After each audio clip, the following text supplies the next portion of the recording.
Hey everybody, welcome to what I'm hoping will be the last video of this series.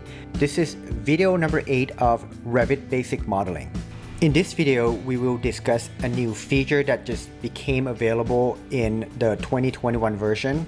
Also, we will place a couple of components just to get a feel of it. Then finally, we will clean up our views and place them onto sheets. I'm hoping to cover all of this within about 20 minutes. So without further ado, let's get started. Up until now, if we want to create a wall that is not 90 degrees from the floor, we're going to have to use wall by face, which is one of the options that you can see when you click the bottom half of the wall button. This process involves creating massing, then take one of the slanted surface of that massing and turn it into wall. This is quite cumbersome and complicated. So let's take a look at how this slanted wall works. What I like to do is I would like to add this new slanted wall underneath the stair. Let's go to the section so that you know what I'm talking about. As of now, the bottom of the stair is exposed, so you'll be able to see the carriage underneath the stairs. To clean it up, I want to add a layer of drywall underneath the carriage. To do that, I'm going to go back to level 1. Then let me zoom in. I'm going to just place this wall randomly in plan view and move it into place in section view. We're going to select wall under architecture tab, and since we don't have any wall that is 5/8 of an inch thick, we're going to have to make one ourselves. I'm going to use any generic walls as a base, then create a new type from it that is 5/8 of an inch thick. I'll use generic 4 inches, then go to edit type, and then duplicate to create new type. The name is going to be 5/8 of an inch. Then OK to confirm the name. Change the thickness of the structure to 5/8 of an inch. Then click OK to confirm the new assembly. Then OK again to confirm the new type. Now that we have a new wall type, we can start placing it. I'm not going to worry too much about the base constraint because I'm going to make the change after I place it. But the top constraint, I'm going to set it as unconnected. If you scroll down, you're going to see this cross-section setting. Right now it is set to vertical. I'm going to set it to slanted, and we're going to get an additional option. On the angle from vertical options, I'm going to set it to -45 degrees to start. At this point, I don't even know where the wall is going to end up, so I'm just going to place this wall from this left wall over here to the right wall over here. It is giving us an error. Let's have a look at it in section view. I'm going to click on Modify to get out from the current command, then select Section 1 to get to the section view. It appears that the slanted wall is overlapping with the door. I'm not going to worry about that. First, let me expand the crop view so that we can see the entire section. Let me zoom in. I will select the slanted wall. On the ribbon, I will attach the top of the wall to the bottom of this floor. I'm going to ignore this warning because it'll get fixed soon. Then I will do it again, but this time I will attach the bottom of the slanted wall to the floor on level 1. The next thing we need to do is figure out what angle this slanted wall needs to be. So to do that, I'm going to go to Annotation, then click Angular Dimension. Then I will measure out the angle between the floor to the bottom of the carriage. And we have 32.74 degree. Wall in vertical position is 0 degree and floor is 90 degree from the wall. If you take 90 minus 32.74, you're going to have 57.26. I'm going to get out from this current command, then I will select on the slanted wall. Under Properties Palette, scroll down under Angle from Vertical. I'm going to change that to -57.26 degree. Simply move pointer outside of the Properties palette to confirm. The line weights right now is too thick, so I'm going to turn on the thin line mode so that on the next step, I can find an intersection point easier. I will select the slanted wall, then click on the Move command. I will, let me zoom in.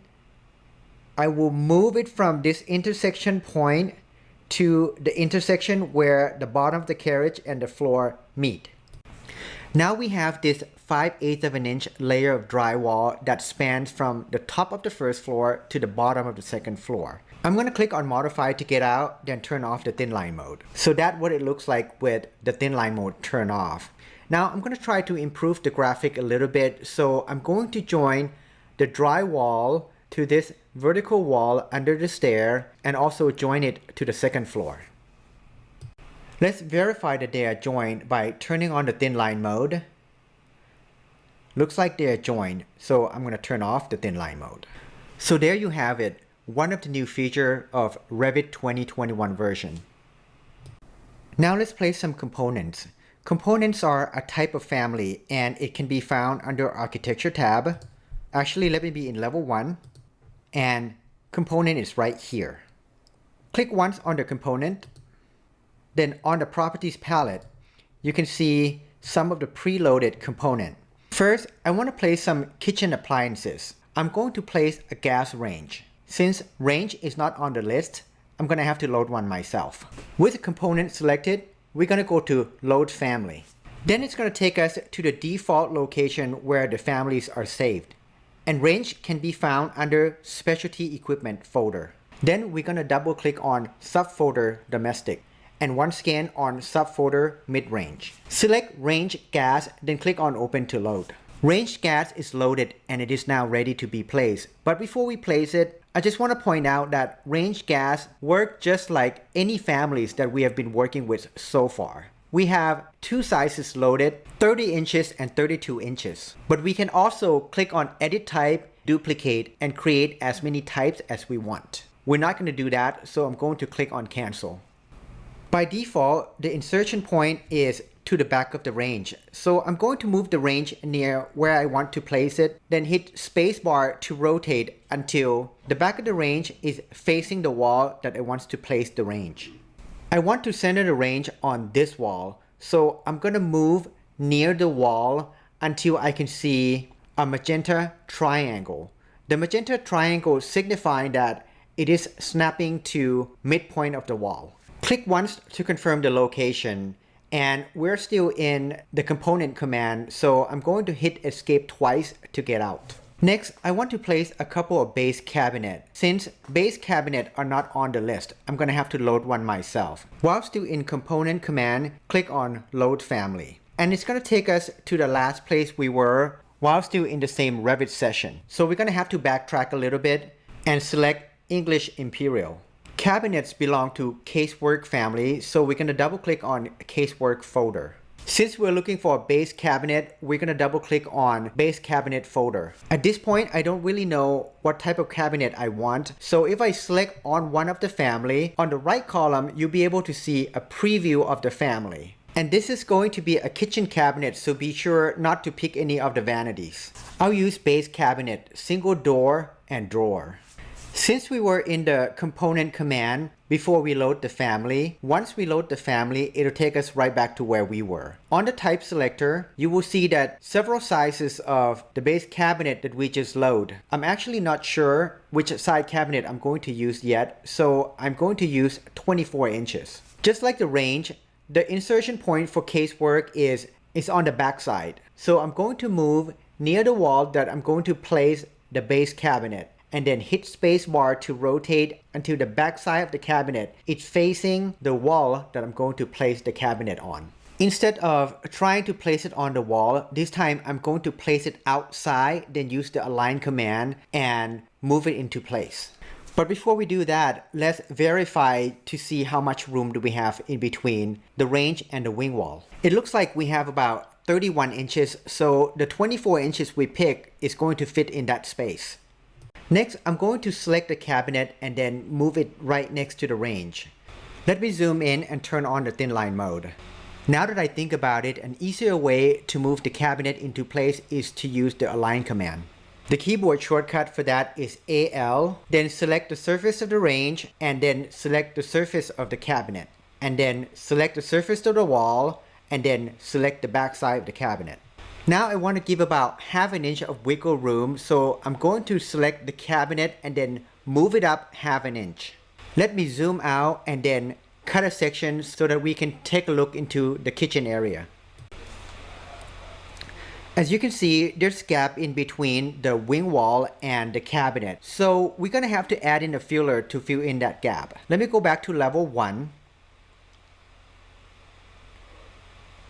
And this time, instead of going to component, I'm going to go to insert tab and then load family. We're gonna get the same behavior. It's gonna take us back to where we were last. And this time we're looking for base cabinet filler. So I'm going to select on base cabinet filler and then click open to load. Go to architecture tab, component, and since filler was the last component loaded, it should be first on the list. Just like cabinet and the range, the insertion point for the filler is on the back side. I'm going to take the same approach as the cabinet. I'm going to place the filler outside and then use align command to move it into place. The width of the filler is an instant parameter. If you click on the filler, you will see the control grip. Grab the control grip and then move it until it aligns with the wing wall. Let's go back to the section view and have a look at the kitchen area. Now that the filler is in place, let's put the countertop on. We're going to click on insert tab, then click on load family. And this time we're going to have to backtrack to the casework folder. Double click on countertop folder to open. Then we're going to load countertop. On the right column, you can see the preview of the countertop. Then click open to load into the project. Let's switch back to plan view and we're going to place our countertop there. Select component and countertop should be first on the list. Hit on spacebar to rotate the countertop. I'm going to place the top right corner of the countertop where the two walls intersect. Now the countertop is wider than what we need, but luckily the width of the countertop is controlled by an instant parameter. So if you click on the countertop, you see that control grip again. Grab that control grip and drag it to where you want and then let go. Let's go back to the section view and have another look at the kitchen area. Now that everything is in place, I'm going to copy everything on the left side of the range and then mirror it to the right side of the range. To do that, I'm going to go to the plan view. I will window select everything on the left side of the range, and on the ribbon, it changed to modify casework. Under modify casework, I will select mirror pick line. Pick the center line of the range and everything will get copied to the other side. Let's go back to the section once again to have a look at the kitchen area. As you can see, we have two identical cabinets on both sides of the range. Now we can turn off the thin line mode. Let's clean up our model and then place them onto sheets. For that, I'm going to go back to floor plan and do some view management. Zoom extend, then close all inactive views. We're going to start clean up our model from section views. So I'm going to start by getting rid of these two sections and place new section cut where we want our final section to be. We're going to select one of the section reference, right click, then on the drop down menu, select all instances, visible in view. Then we can hit delete and get rid of all section reference at once. The warning that we're getting is just to make sure that we really want to get rid of these two views, which we are. So I'm going to click OK. I want to place a new section cut through the stairs and look toward west. From quick access toolbar, we're going to select section. Then we're going to start our section from the bottom of the screen, drag it up, and second click to place the section. Click on modify or escape twice to get out from the current command, then double click on the section head to get to the section view. On this section view, there are a few graphical errors. I'm pretty sure you spot this from a long time ago and it's been bugging you.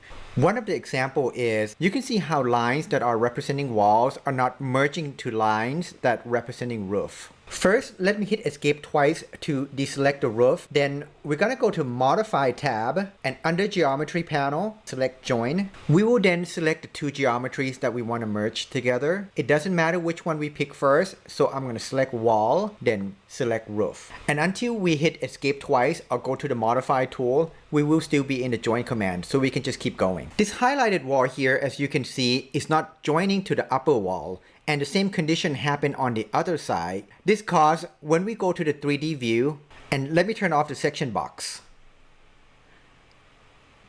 This caused the joint line between the upper and the lower wall. As you can see here and on the adjacent wall as well. While we're still on the joint command and in 3D view, we can simply select the two walls that we want to join together. Then we can make our way around and do the same on the remaining three sizes.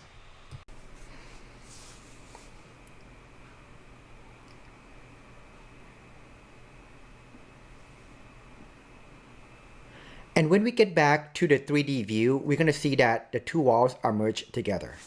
Let's make our way around the section and merge the rest of the lines.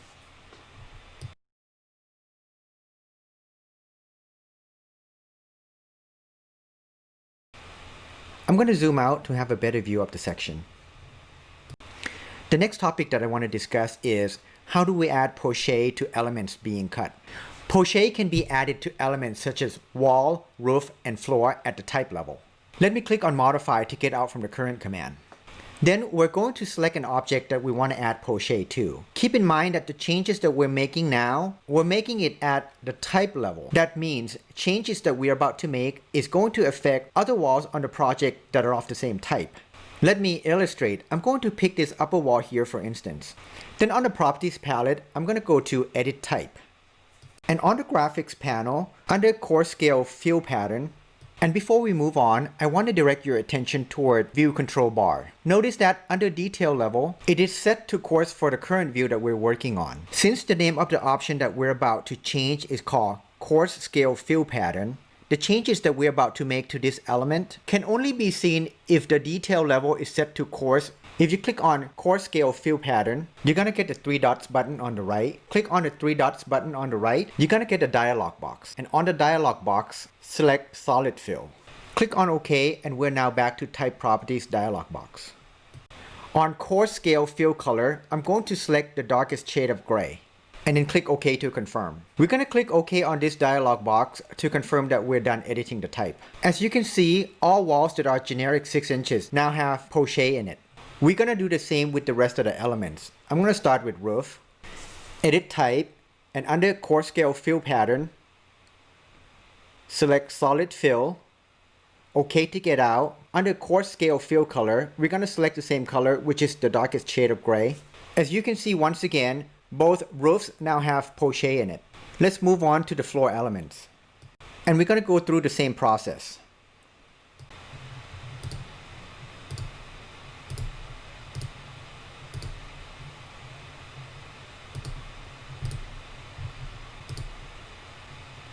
And then we have a generic 4 inches wall here that's separating the storage from the powder room. So we'll do the same to add the poche.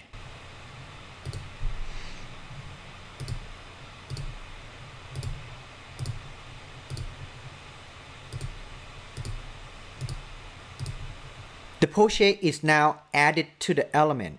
And if you go to a different view that has those elements in it, and also the view detail is set to coarse, you'll be able to see poche on those elements there as well. I'm going to go back to floor plan to show you that. Then I'm going to cut another section along the length of the building. The section that I'm cutting is bad since it is cutting through the length of this wall here, so I'm going to move it. With the section reference selected, I'm going to use the down arrow on my keyboard to move it down. Double click on the section head to get to the section. And since the detail level is set to coarse on this view, poche is shown on this view as well. There are some elements here on this view that hasn't been joined, so I'm going to join them.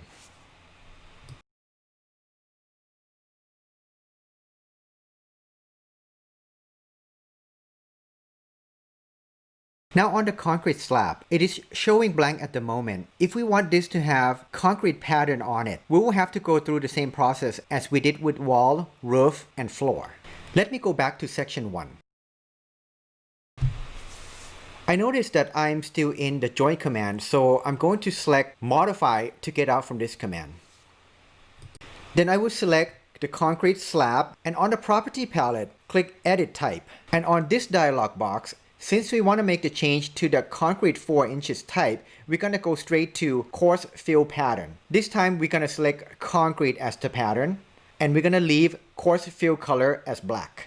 As you can see, wherever concrete 4 inches is assigned, concrete fill pattern is now displayed on those elements. Let me zoom out to get a better look. I'm going to pull the grid bubble up so that we can have a better view of the section. Now that we are done with the view cleanup, let's place them on sheets. To add sheet, on the project browser, we're going to go to Sheets All. Click once, then right click. It's going to give us this drop down menu. Select New Sheet, then we're going to get this dialog box. On this dialog box, you can select family type of the title block that you want to use. Since the one that we want to use is not there, I'm going to go to Load. Then it's going to take us to the default family folder. And once again, it is taking us back to where we were last in the same Revit session. So I'm going to have to backtrack a little bit. I'm going to backtrack all the way to English Imperial, and on the bottom, double click on the title block folder. The title block that we want to use is C17 by 22 horizontal. So double click on that and it'll be added to the list. With the title block that we want to use highlighted, click on OK to load it into project. I'm going to close all inactive views. First, I am going to do some small preparation that will help me place view on this sheet later. I'm going to add some guideline, so I'm going to go to Annotate tab and select Detail Lines. The line style that I'm going to use is going to be line. Line is green in color, and therefore I'm using it for construction line. Before I send this sheet to the printer, I will make sure that there's no green line on this sheet. If there are, I can either hide it or simply just get rid of it. I'm going to use the guideline to split this sheet into the top half and the bottom half. From this point on, what I'm doing is strictly FYI. You may have a different method, and you're certainly welcome to do it your own way. I'm going to add one more line on the bottom edge of the title block, then move it up ½ inch.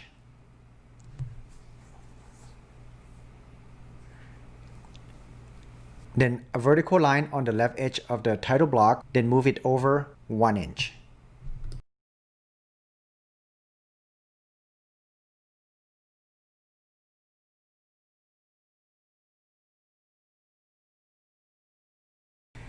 Then do exactly the same on the other side.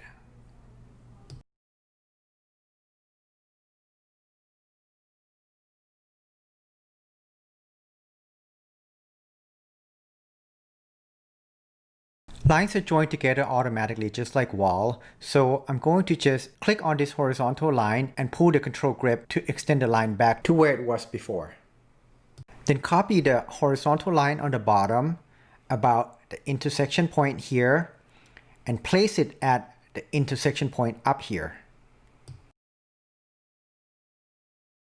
I think I'm ready now to place view on this sheet. The view that I'm going to place is a section view. So on the project browser, expand section, I'm going to place section 2.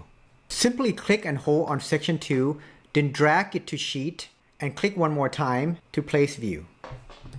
At this stage, what happened here is similar to what happened on AutoCAD. We have paper space and model space. Right now we're on paper space. If you click on view, the border that you see around it is a viewport. If you double click inside the viewport, it'll take you to model space. Notice that the title block is in paper space, therefore it is grayed out and there's nothing that you can do to it. I noticed that this section may be too small for this sheet, so on the view control bar, while in model space, I'm going to change the scale from 1/8 of an inch to 3/16 of an inch. To get back to paper space, simply double click outside of the viewport.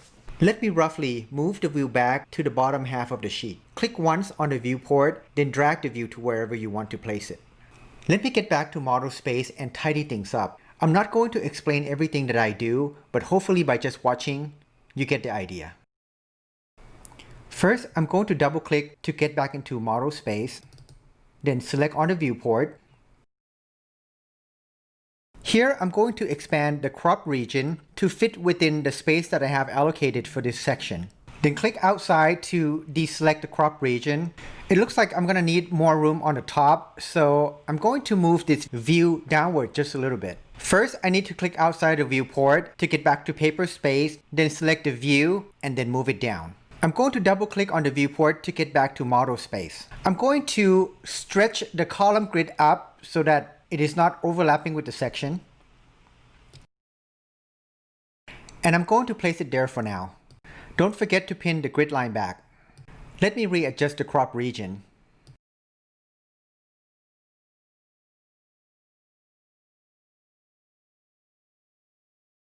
Then I'm going to expand the building level to fit within the crop region. There's nothing worth remembering here. I'm just showing you my process. There's going to be a lot of back and forth, so bear with me. It appears that I'm going to need one more construction line, so I'm going to double click outside of the viewport to get back to paper space, then add a new construction line. I'm going to copy an existing construction line and then move it up 1 inch. Next, I'm going to align level 1 in model space to the construction line on the paper space. Now, as far as aligning between model space and paper space, there are limited types of lines and objects that we can snap to between these two spaces. As you spend more and more time working on Revit, you'll soon find out what those items are. I am currently in paper space, so I'm going to select on the view. Then on the ribbon, I will select move. Then I will snap to the endpoint of the building level, then move it upward until it snaps to the construction line above. I want to make another guideline so that I know exactly where to place the grid bubble. So I'm going to copy an existing guideline and then move it up roughly about 6 inches. It looks like my guideline is a little bit too high, so I'm going to move it down about ½ an inch. Then double click into the model space, select the grid line, unpin, and move the grid bubble so that it lines up with the guideline. For this operation, there's no snap, so it's pure eyeballing. Click once near the guideline to place the grid bubble. Let me zoom out to have a better view of the entire bottom portion of this sheet. The next thing that I'm going to do is I'm going to place this section center left right on this sheet. First, I need to find out where the center line is. So I'm going to use the construction line to draw a diagonal line from one corner to the opposite corner. Let me double click outside of the viewport to get back to paper space.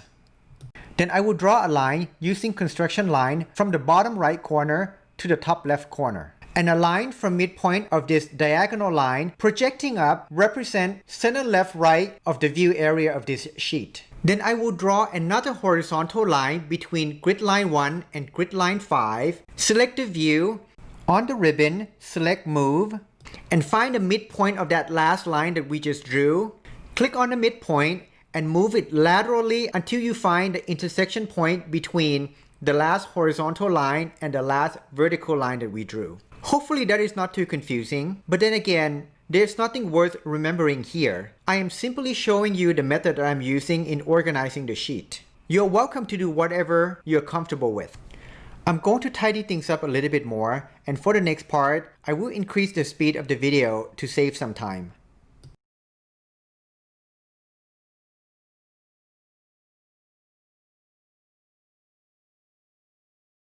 Here, I want to move the building level head inside the viewport. But when I click on one of the building level, the indicator here is showing 2D when it normally shows 3D. It is not simple to explain, so I'm going to skip explaining this portion. On the view control bar, I will select Do Not Crop View, then come back and select the same building level again. And now as you can see, it is showing 3D. I can now move the level head inside the crop region.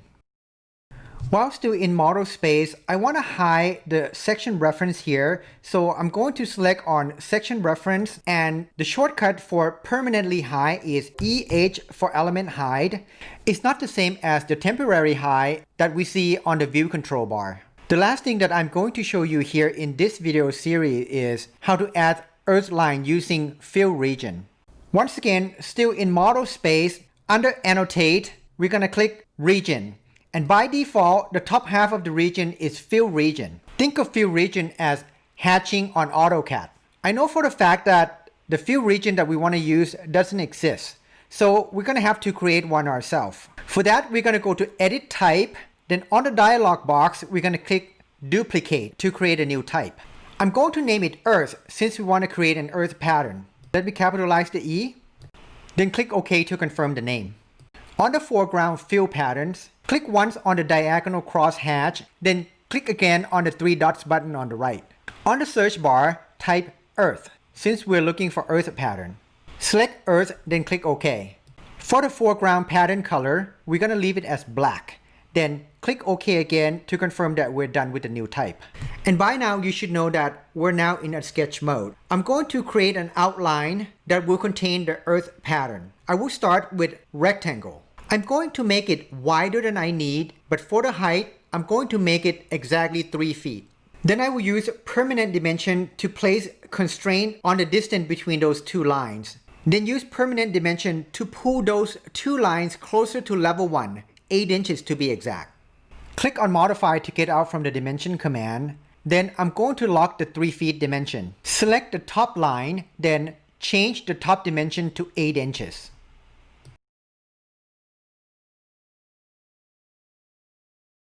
Now we need to modify the line on the top to form the shape of the foundation and the bottom of the slab. At this point, notice that when we started the fill region command, we didn't select the line style. That is because for this operation, it's going to require 2 different line style. So what I'm going to do here is I will finish sketching the outline, then assign correct line style to them later. Next, I'm going to use command slice SL on your keyboard to split the selected line into 2 pieces. Now we have one line on the left and another line on the right. Then with line command, and again, I don't care what line style this is right now, I'm going to trace the outline of the foundation and the slab. Then I will use the trim command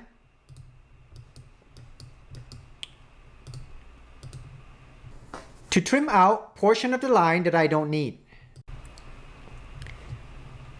Let me highlight everything so that you can clearly see what we have sketched so far. I'm going to click on an empty space to deselect the outline. We're not done with this operation yet, but I'm just going to click on the check mark to see what we have so far. Highlighted in blue is a new fill region type that we have just created. But what's shown on the screen here is not exactly what I want it to look like. Let me tidy things up and move the left border of the fill region to match with the left margin. Then do the same on the right side. With this operation, there's no snapping, just pure eyeballing. Let's zoom out to have a better look of the current view.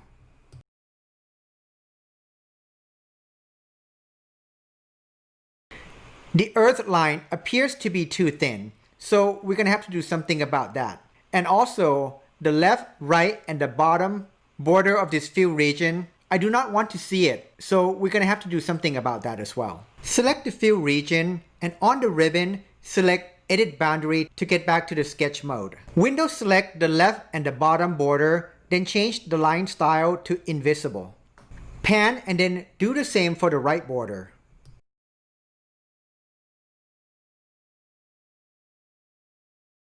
I'm going to zoom out so that I can see the entire top border. Then I will Windows select all of the top border and change it to wide line. Let me click on an empty space to deselect the fill region. As you can see, the earth line changed to a thicker line and left, right, and bottom border disappear. Last thing that we're going to do on this video is move the drawing title onto the sheet. Notice that we're on model space, so double click outside of the viewport to get back to paper space. I'm going to click and hold the drawing title and then move it on top of the construction line that I have prepared for it. And once again, there's no snapping involved, just pure eyeballing. If you have a difficult time placing it on top of your construction line, you can place close to it, then use the up and down, left and right arrow on your keyboard to nudge it into place. Now I want the tail of this drawing title to extend all the way to the right margin. To do that, I'm going to have to click on the view, then the control grip will appear on the drawing title. Grab the control grip and drag it to the right margin and then let go. To change the name of the drawing title, make sure that the view is selected, click on the drawing title and rename it. I'm going to rename this drawing to Building Section 1.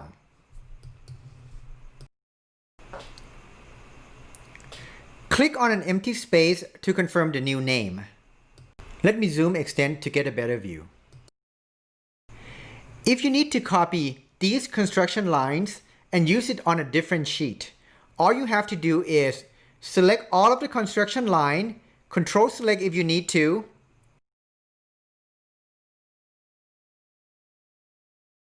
then on the Modify tab, select Copy to Clipboard, or just use Ctrl+C on your keyboard. Make a new sheet by hovering over Sheet All on the project browser. Right-click and select New Sheet. Pick the title block that you want, then click OK. On the new sheet, go to Modify tab, click the bottom half of the Paste button, then select Align to Same Place. That's it, folks. This is the end of the road. Hit me up in the comment if you have any question. Thank you for watching and hope to see you again.